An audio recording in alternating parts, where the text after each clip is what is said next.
ما دهه 50 60 خیلی تفاوت بچگیمون هست با بچه‌های امروزی. حتی مهد کودک‌های امروزی با مهدهای قدیم. مهد کودک‌های امروزی گذشته از امکانات، تفریحات و بازی‌ها و غیر و ذالک، این مربیاشون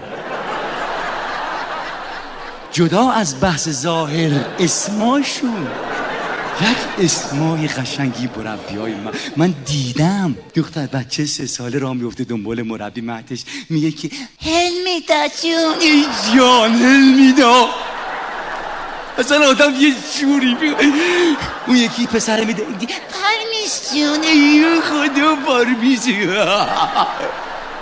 اون وقت ما بچه بودیم، چلسومه‌ای چمن آرا سرمربی مهدمون بود و کبرا ارباب کش که ما از سیبیلاش میترسیدیم، خدا میدونه، و به خاطر همون حرفاشونو گوش میدیم.